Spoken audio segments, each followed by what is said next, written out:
Hello my fellow friends and bookworms. Before you ask, yes, I am wearing socks with succulents on them. They're just so cute. If you've been watching my channel for a while, you know that I have a very weird thing with hyped up books. I hardly ever enjoy them as much as the general population, and the more things I see about the book circling around the internet, the less I want to read it. I don't know what kind of reverse psychology that is. It's just how my brain works. So I have made it my life's mission on this channel to find all the underhyped, underdog, underappreciated, lesser known books, read them, and recommend them. I just feel like there are so many books out there that we shouldn't just be reading the books that everybody else is reading, you know? I will still be reading popular books on this channel, so do not fret, but I also just feel like there are so many hidden gems out there that we don't know about, and I'm on a mission to find them. So in today's video, we are doing just that, and we are only reading books all week that have under 1,000 reviews. Now, I do need to make a little disclaimer because when I'm talking about reviews, I'm not talking about Goodreads. I primarily use Fable nowadays, so in checking for books to read, adding things to my TBR, tracking my reads, it's all on Fable. I still use Goodreads here and there, but I have for the most part switched to Fable. So these books have under 1,000 reviews on Fable. I don't know how many they have on Goodreads. And the first book that we are going to be reading in today's video is Needy Little Things. There's a few reasons that I chose this book for this video. First of all, it is a semi-recent release. It did come out this year. I've heard literally nothing about it. I have seen nobody post about it. I was just scrolling the 2025 book releases and I saw this and it looked intriguing. It is also a debut novel, so I'm really interested and excited to read a new author's writing. And this is also by a Black author. So we are supporting an author of color and introducing more diversity in our reads. This follows our main character. I believe her name is Saria, and she has this like sixth sense, so to say, where she just like senses what people need all the time. So far, because I have read a little bit of this book already, it has been more like objects and things that people are needing like in that moment. One of her other friends ends up going missing, but it's not the first of her friends that has gone missing. The other one never returned. This sixth sense or ability that she has, so many people have told her that she could actually like make money from it, but she's never wanted to do that because it just kind of felt like icky to her to do that. But she finds herself in some unfortunate circumstances where she ends up using her gift, so to say, to make a little bit of an income, which that choice might end up leading her to her friend or put our main character in the same position as her friends of being in danger of going missing. Like I just said, I did actually already start this book and I have read a little bit of it so far. I believe I'm like 40% of the way through, so a little bit more than a little bit. There is quite a strong ADHD and mental health representation in our main character and her family. Her little brother also has sickle cell, so I really like all the representation of different like illnesses and, you know, like mental struggles, health struggles, alongside kind of how hard being in this situation is when you are a person of color. Like I just like all the things that she is representing in this book so far. The story and the plot itself, it's been a little slow, but I'm still really intrigued because I do really like these characters, and I do feel like this story is slowly kind of pulling me in. I'm having a good time with it so far. It is a young adult mystery thriller, which if you know me, you know I love my young adult mystery thrillers. Like I said earlier, I have heard literally nothing about this book, so I'm so excited to go into it with like a fresh, uninfluenced mind and perspective. We do have a pretty chill afternoon because I did do a lot of heavy brain power adulting earlier today. So for the rest of the evening, we are doing nothing but hanging out, reading. I meal prepped yesterday, so I don't even have to cook today. Look at me go.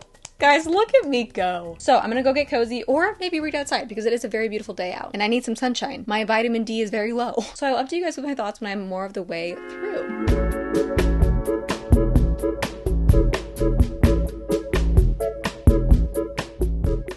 With all the traveling that I've been doing this year, and especially with it being summer now, which I believe that the day that this goes out, it is the first official day of summer, so happy summer. But with summer reading, we're usually in areas that could cause significant damage to paper on ink, i.e. the beach, the pool. So I love reading on my Kindle in the summer. But with that, I've been also looking for a really good Kindle case for, you know, when I haphazardly throw my Kindle in my bag with no immediate caution or care as to what happens to it. So I recently got this super cutie case from Berga, and it even matches my computer, which I think is so fun and cute. And Berga is kind of the sponsor of today's video. I've been using Berga cases on all my devices for a while now, and I am continuously amazed by the quality and the selection that they have. Their new Kindle cases have the soft microfiber interior, protecting your device from scratches, a shock-absorbing bumper for extra protection from drops, and my favorite, an elastic grip that makes e-reading a more comfortable experience. It also has a magnetic closure and auto sleep wake function, helping to save battery. This spring, I got some cases from their Alice collection, which I am quite literally obsessed with because if I'm being completely honest, Alice in Wonderland is basically where my lore started, but they also have a ton of cute summer ones. I personally have been obsessed with gingham and stripes lately, so these ones were literally perfect for all the summer vibes. They also have a bunch of really cute like market themed ones, and I've been oddly hyper fixating on sardines lately, so I think the sardine ones are also super cute. Berga also has a buy two get two deal right now going on where you can get 4 cases but only pay for 2. I forgot to mention mention that you can actually get 20% off everything plus an additional 5% off with my code FAITHX5 by clicking the link down in my description. Thank you so much to Burgo for sponsoring today's video. When I say I'm literally obsessed with your guys' cases, I'm literally obsessed. Okay, now time to get back to business because we've got a lot of reading to do in this video.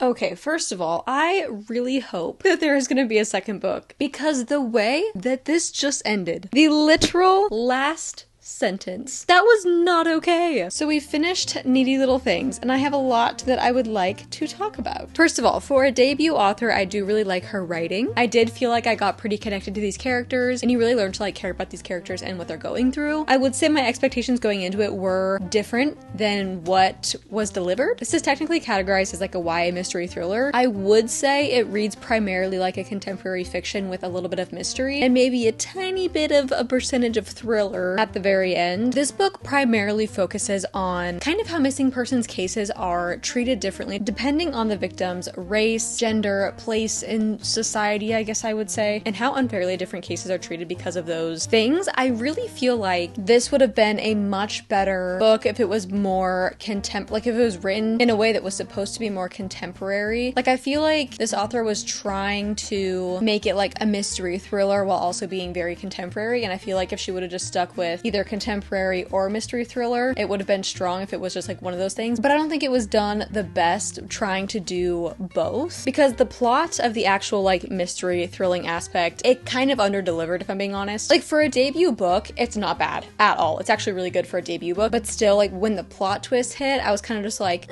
you know, but the contemporary part of it was spectacular. I really loved the ADHD, mental health, chronic illness type of representation. I thought that was done very, very well. The way she kind of describes like overstimulation, I feel like was very accurate. And as a neurospicy ADHD person myself, I really appreciated that. Overall, I think I'm gonna give this book like a 3.25 or a 3.5. I would say it's definitely worth the read, but yeah, the way that that one ended, I really hope there's another book. So now that that first read is done, we are moving on to the second book with under 1,000 reviews, and that is Specters in the Glass House. This one is a historical fiction. I think it's a little bit of like a mystery. Honestly, do not remember at all what it's about. So this one only has 108 reviews on Fable. It's got a 4.14 star rating. Oh. This seems a lot darker than I thought it was. So it follows our main character, Marianne. She's an heiress to a brewing baron's empire. She seeks solace in the glass butterfly house on her family's Wisconsin estate as prohibition and the deaths of her parents cast a long shadow over her shrinking world. Her sanctuary is invaded by nightmarish visions. She's grappling with the line between hallucinations of things to come and malevolent forces at play in the present. With dead butterflies as the killer's ominous signature, murders unfold at a steady pace. Fearful that she might be next, Marianne, our main character, seeks the help of her childhood friend Felix. Oh, and then it also goes from 1921 and present day. And in the present day, there's a researcher named Remy, and Remy becomes entangled with an elderly biographer's quest to uncover the truth behind Marianne's mysterious life and the unsolved murders linked to an infamous serial killer. This sounds a lot more interesting than I anticipated. Wow, okay, well that sounds very, very interesting. I am going to be going between Kindle and physical because I just feel like reading on my Kindle right now. I do absolutely love the cover of this book. I'm just a big like greenhouse butterflies, plants person. I feel like the vibes of this book are going to be spectacular. This is a book that I should read in the botanical gardens. Maybe I'll go there tomorrow. I think for today, I am really craving an acai bowl. So I think I'm gonna go get one right now. And it is a pretty nice day out, if not a little bit too hot out for me, but I might just go sit outside where I get my acai bowl and read because I do really want to start this book right now. I don't know why I totally forgot what this book is about, but after rereading the synopsis, I'm just like so much more intrigued now. So let's go get our acai bowl and start this very interesting book.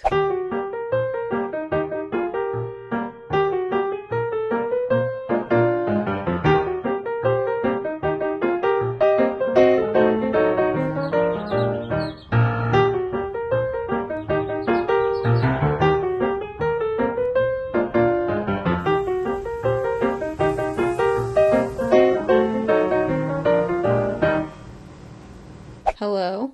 Oh my gosh. You guys are You're never gonna believe what just happened. So I have these little microphones, right, that I use to like film my videos. So I'm doing laundry, right? And I hear this clunking around and I'm like, okay, it's probably just my overalls that are in there. Nope, I go to pull out the laundry and what's sitting in the dryer? My microphone. So I was like distraught, right? Because I thought that it was done for, like it wasn't gonna work. Like there's no, it went through the washer, it went through the dryer. There's literally no way that this thing's gonna work. You guys, it still works. If you guys are looking for good like little handheld mics like this to film with, this one is washer and dryer safe, apparently. Wow, that was a very interesting turn of events. Anyway, I've only read about 50 pages of my book so far. I'm intrigued, although I don't know if the writing style is gripping me at the moment. Also, the way it literally went from like, oh, pretty happy butterflies in greenhouse to murder and death and just crazy twist of events was literally, I just had my jaw like on the floor. Anyway, I'm gonna get back to reading. I just feel like I had to tell you that story because I was literally shocked that my microphone was still in functioning condition. If you were thinking, oh, I wonder where Faith is, she's probably getting another acai bowl, you would be correct. I don't know why, I just literally crave one every single day of summer. So here we are. I really also needed to get out of the house to read, so today, here we are again. In my defense though, I haven't been here in a few days. I know it looks like I'm here every single day, but it's been a few days since I've picked up my book and gotten an acai bowl. I'm still only on page 111, so only 30% of the way through, and I'm supposed to be finishing this book today. Will I? I don't know, but we're gonna try.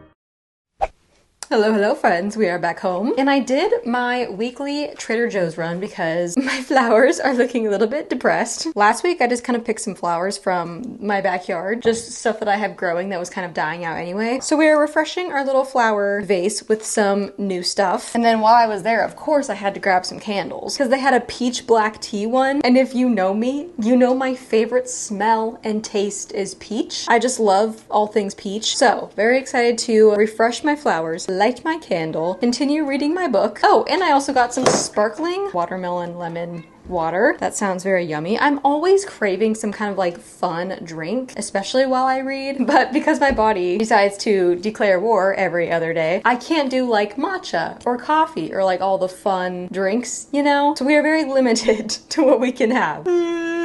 I think I need a nap. But for right now, I am going to do my little refreshing, maybe clean up around the house a little bit and then continue reading my book because, like I said, I do really want to and need to finish it today, but I'm not even 50% of the way through. So we'll see how far I actually get. I also don't have the audiobook, so I can't like put the audiobook in while I do stuff around the house. And I really didn't feel like spending $18 on the audiobook when I have the physical copy. So we're just gonna take the next like 20 minutes, bust out everything that I need to do, and then binge read. Ooh, maybe I'll go to the pool and read. No distractions, am I right? Literally all I've done so far is change out my flowers. And I just had the worst energy crash. So I've just been staring at the wall for a solid like 5 minutes, trying to like muster up the energy to actually like go do the rest of the things that I told myself that I was going to bust out really quickly. I don't know what's going on with my body. I'm in between treatment plans right now, so there's 4 phases to this treatment plan that I'm going through. I just finished the first phase, but I'm waiting another like week and a half to start the next phase because I am going out of town. I don't really want to do the second phase while I'm out of town because it could get ugly. But ever since like stopping taking those things that I was taking, I've just been feeling kind of nauseous lately, and like the symptoms that I was kind of having before are kind of coming back. So I don't know what to do. We're pushing through, but also giving ourselves grace. Does my turtle have abs? Can someone tell me if I'm tripping out or if this turtle jelly cat literally has a 6-pack? Goodness gracious, Faith, get your brain under control. Okay, I'm actually gonna go bust out my chores now, and then we're gonna start reading.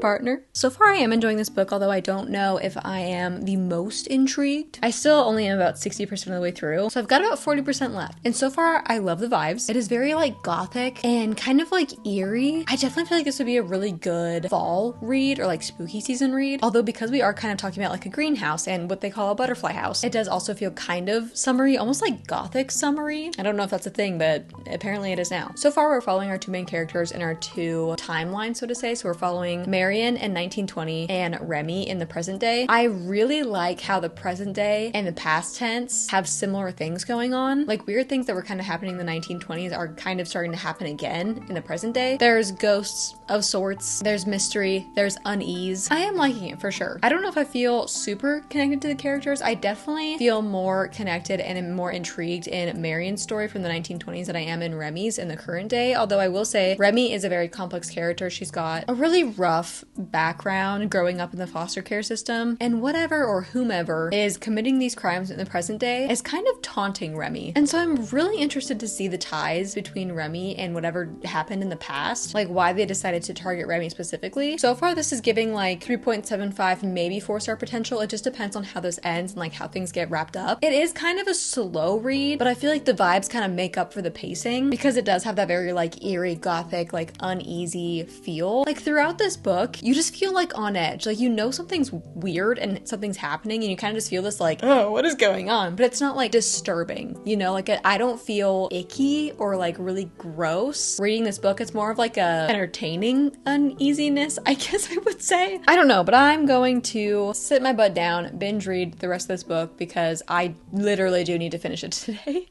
Good morning, my fellow friends and bookworms. Why do I feel like this is at a very weird angle? Also, is this light making the lighting... Hold on.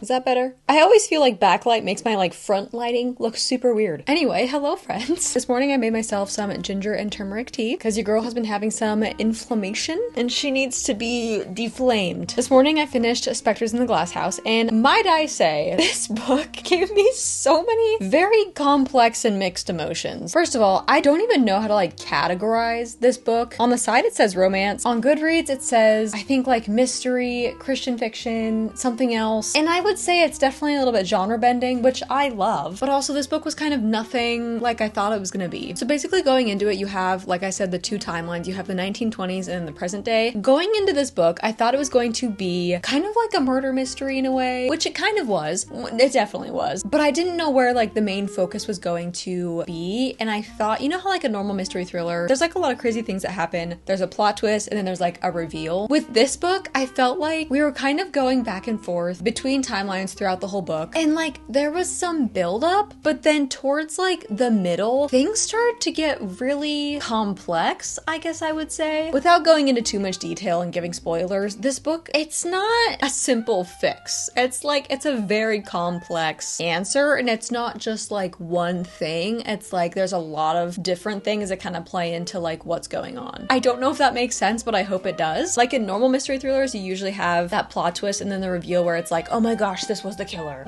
But in this, there are so many things that play into what's going on. It's not just like one thing, which at first I was like, okay, this is like way too complex. I'm getting confused. But then like the more I thought about it, the more I kind of liked how different it was from like your average mystery thriller fiction books. When it comes to like the Christian fiction part of it, religion definitely wasn't like heavy in this book, but there was a handful of like conversations that did involve talking about God and like the belief in God. And I could totally see what the author was trying to do, but I don't know if I loved the way that like it was incorporated into this book. I feel like the vibes were just like not right for this situation, but like I applaud the author for trying. And there was a few like good quotes surrounding that I enjoyed. This book also does have a mental health representation, which I thought actually played in so well into the plot. That could be a hit or miss for some people, but I did like how that also added like some complexity to the story. But yeah, that one was definitely different. different. The present day and the past tense I feel like did not tie together very well, but I did still really enjoy both timelines, and like they did come together, just not in like a very well thought out way, I guess I would say. Like it definitely could have been better. But overall, I don't know, I think I want to give this like a 3.75 or a 4-star, because I did really like it, but I also like kind of felt like it was dragging at times. I am really interested now to read more from this author, because I know she does have some books on Kindle Unlimited, which actually, come to find out, this book is not on Kindle Unlimited. Her other books are, but not this one. Now that that one is over though, we are going to be picking up our next book in the under 1000 reviews category, and that is Bare Necessity by James Goldborn.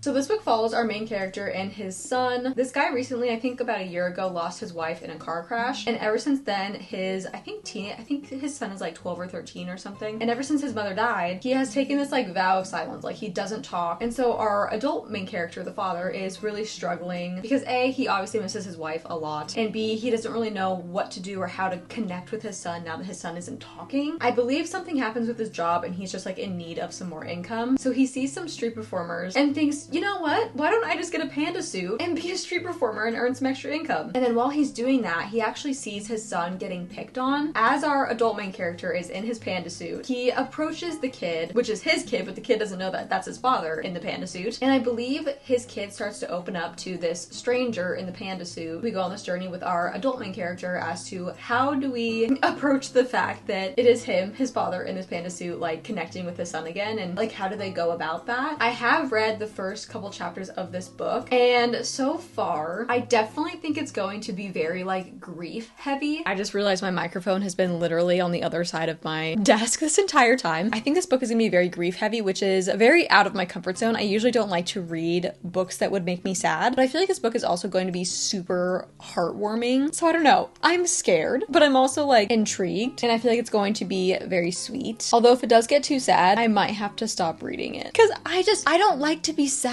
in books. But we're gonna sit down, start reading this book, and then I'll see how far I can get without absolutely sobbing. Hello, my bookish friends. So I have gotten to about 50-ish%, I think a little bit over 50% of the way in this book. I also just woke up. But so far, I am enjoying it, but I don't think that this is a very, like, at least the first 50% hasn't been very strong. Like, we've been getting to know our characters. We've had a handful of, like, kind of wholesome conversations. I do really like these characters, so that's something, but I just don't feel like the first 50% was very gripping. It was a little bit slow, but it definitely built up a lot for the second half, which I'm hoping it delivers in the second half. Our fatherly main character doesn't even really talk to and connect with his son until kind of where I'm at, which is like the 50-60% mark. And so I feel like going into this book thinking that that was like gonna be, you know, like the main plot of the book, and then it not even really happening until after 50%, that was a little bit disappointing, I guess I would say. But that still doesn't mean that I didn't like the first 50%. It just wasn't as packed as I thought it was going to be. I'm on chapter 22, so page 181. And this book has about 305 or so pages. Where I'm at now, though, it is taking a turn, and he is finally starting to like kind of connect more with his son. It definitely is emotional, but it's not so far as deep as I thought it was going to be, which isn't a bad thing. I definitely think it's very cute. I think it is still pretty wholesome. It's giving like 3.5, maybe 3.75 potential. It really just depends on how it ends. This is the type of book where it's nothing that really like stands out, but it's also something that I'm glad I picked up. It's kind of just a book to pass the time. It's one of those books where like you're enjoying it while you're in it, but you don't really think it'll be that memorable after you're done with it. It's just cute. It's kind of a good time. It's just not as like gripping and doesn't really have like the depth quite yet that I thought it was going to have. I do kind of wish we got more of Will's perspective. That is the son, because we kind of go, I believe it's in a way told in like third person, but we kind of follow Will and his father Danny. But I don't know. I just feel like we don't get enough of Will, and I kind of wish we did. I'm going to binge the last 40 or so percent of this book, and then I will give you guys my final thoughts.